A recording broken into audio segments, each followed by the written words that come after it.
I never thought I would uncover the horrifying reality I did. I am aware of how by releasing this document I am likely to be in trouble with my higher-ups. They are powerful people who have the means to destroy my reputation. They could even end my life and make it look like an accident or an unsolved homicide. I don't care. Let them come after me. I have to get this information out to the public. I owe it to humanity.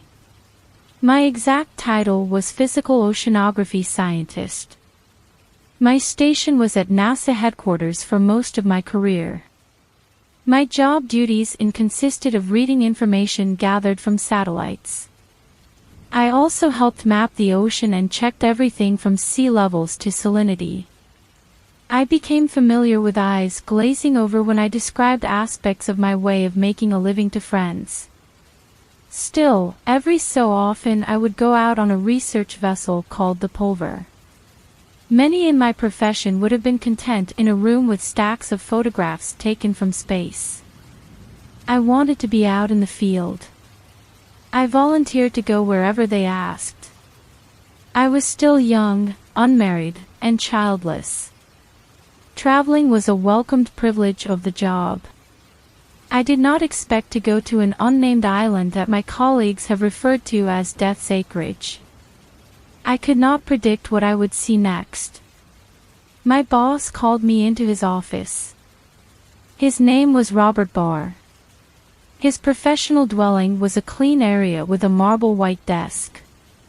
The entirety of the chamber was nothing but glass with NASA logos.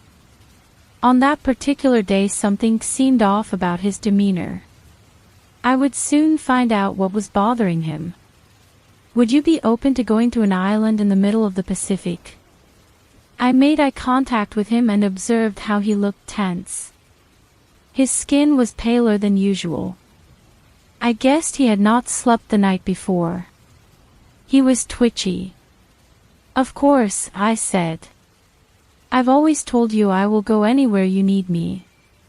Don't tell me what you think I want to hear, he said. He slammed his hand down on the desk. Workers walking by in the hallway peered inside after they heard his sudden outburst.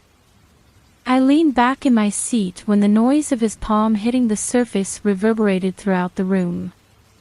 This is serious, he said as he wiped sweat off his brow. This is not for NASA alone. It involves parts of the government that we usually do not collaborate with. Homeland Security, to name one.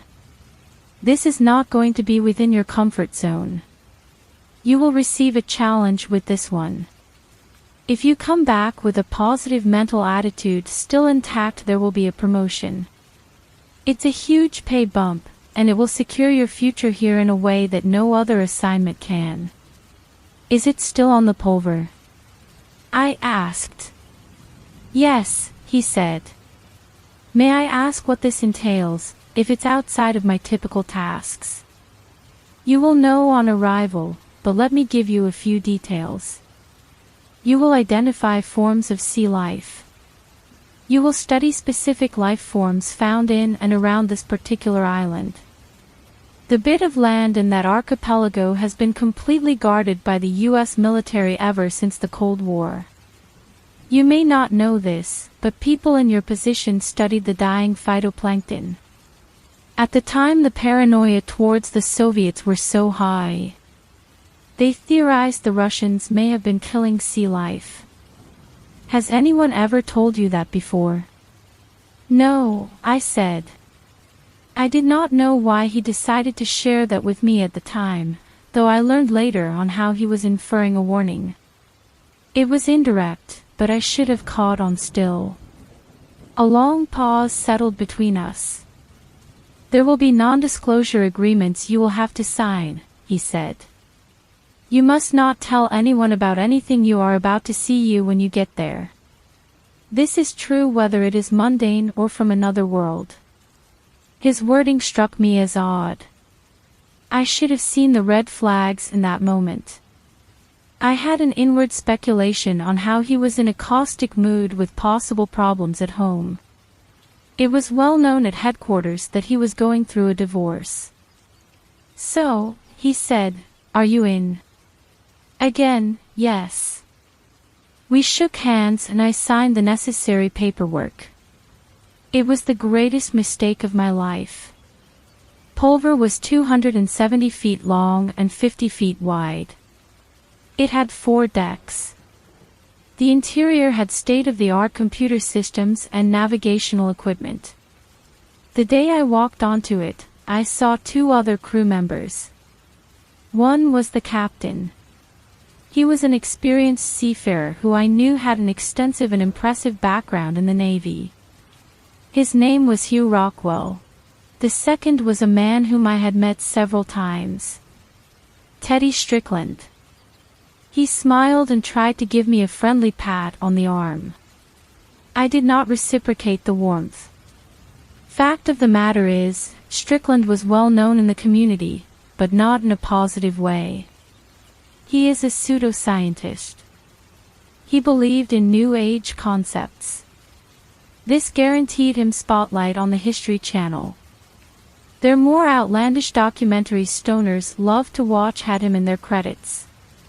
He was not known as a reliable source of innovation within our field.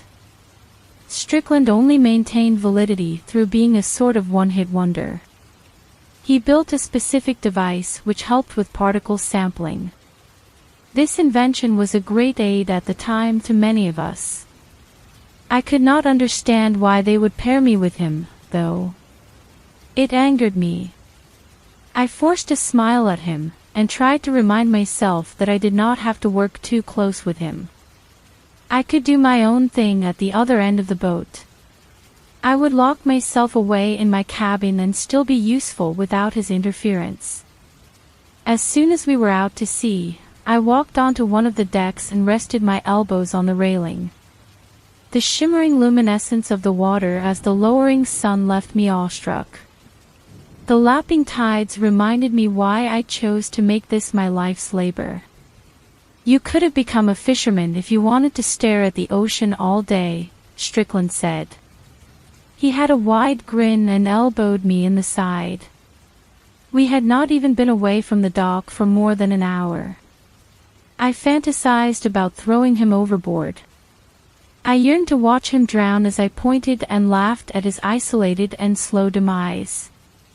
"Come on inside," he said as he pointed towards the center cabin. "There's some pictures I have to show you." They wanted me to. I went into the space with reluctance. Rusted and rotted compasses lined the countertops. Situated on a table sat a stack of papers.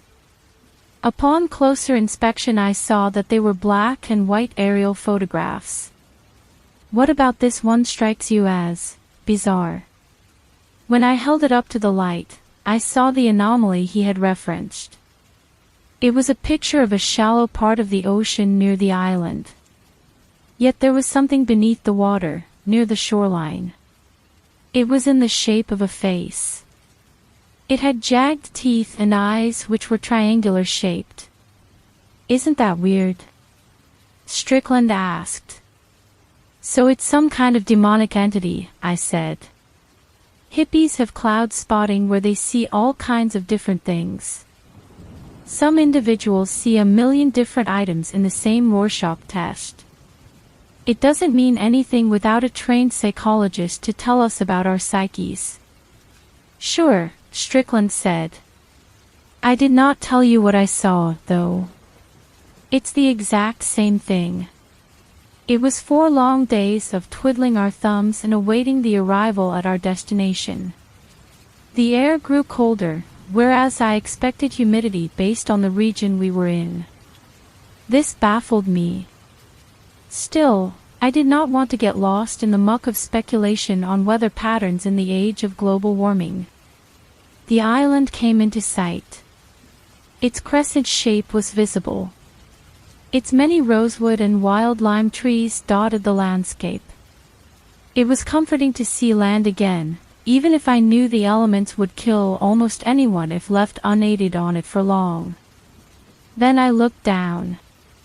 There were copious amounts of yellowish algae. I had never seen kelp tinged with such a golden hue before. It had an unhealthy and almost radioactive appearance. I saw a large reef fish swim into the labyrinth of scum. What I saw next left me breathless. The yellow algae had come to life and wrapped itself around the fish. It was like the algae had a consciousness and was some kind of being with sharp tentacles. The fish transformed into a cloud of gore. The smell hit immediately. A wafting of putrid viscera wafted towards me mixed with the brine. I pinched my nostrils and felt as though I was going to throw up. Strickland came out perplexed and looked at me. "What's wrong?" Strickland asked. "Nothing," I said. I refrained from telling him the truth. Strickland believed in extraterrestrials seeding our oceans with cosmic foreign technology. Still, he would label me a crackpot if I were to tell him seaweed was becoming sentient. The incident bothered me the rest of the night and I did not sleep at all. I crawled out of bed the next morning exhausted. I pulled back the blinds over my window and stared straight out at the island. Something about the way the trees swayed in the wind seemed to beckon me.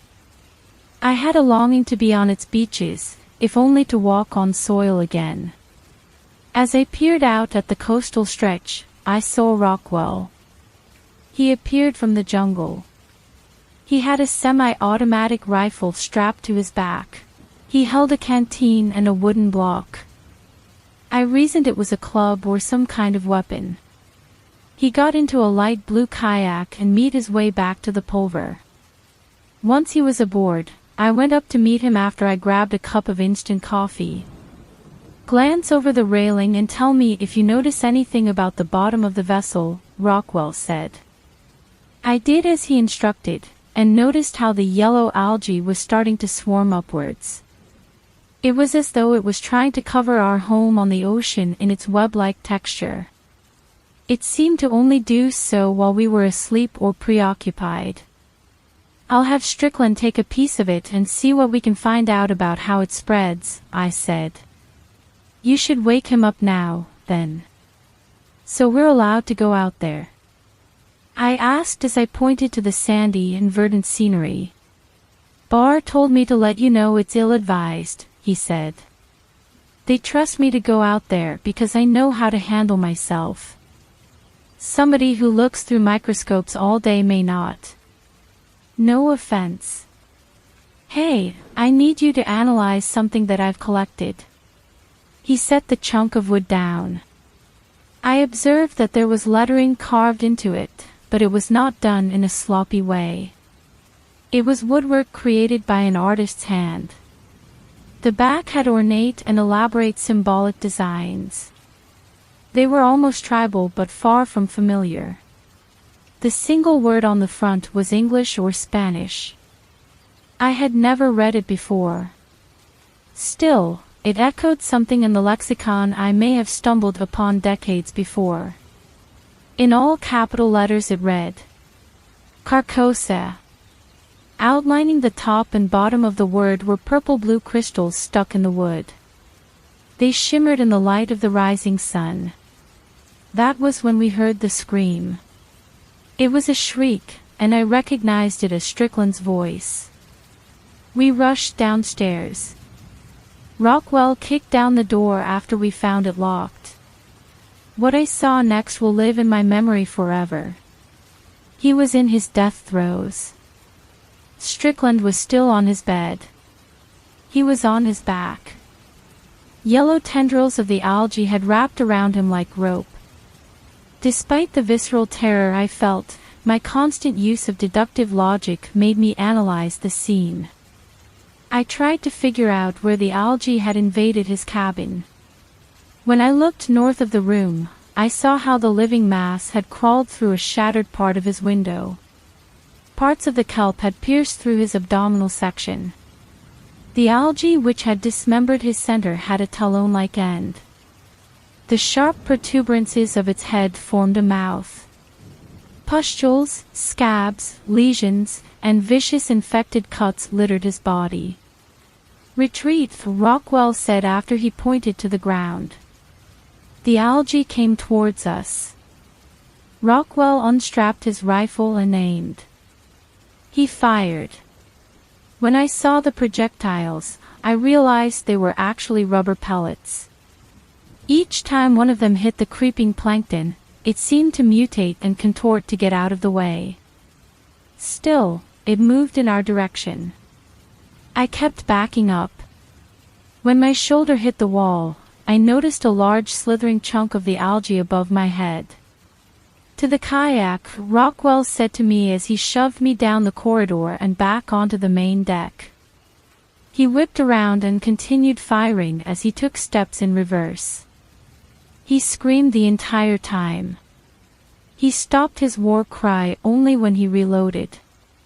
Once we were in the canoe, he handed me the paddle and told me to get us inland like our life depended on it.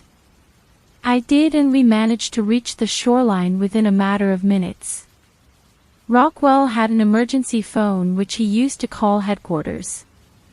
It was 3 hours before an emergency helicopter came and picked us up. I watched as the pulver sank into the depths. Once I got back home, I took a long shower and popped a few sleeping pills. I slept for 2 days straight. After I went back to work, I walked into Barr's office. I told him I wanted no part of the research project anymore. "You'll suffer a demotion," Barr said with a growl. "I'll take it," I said. Over the following 3 days, my career took a harder hit than what Barr had even prophesied. I left the company altogether. They did offer me what they described as a lateral transfer. In reality, it was a pen-pushing job in Ohio which involved organizing Excel spreadsheets. I declined. To this day, I have no idea what actually murdered Strickland. I don't know what that thing was or how to classify it. My mind has made several educated guesses. I have thought about everything from a bioweapon to a new strain of bacteria. It could have been a phenomena deep beneath the aquatic firmaments. I hope it never travels beyond Death's acreage.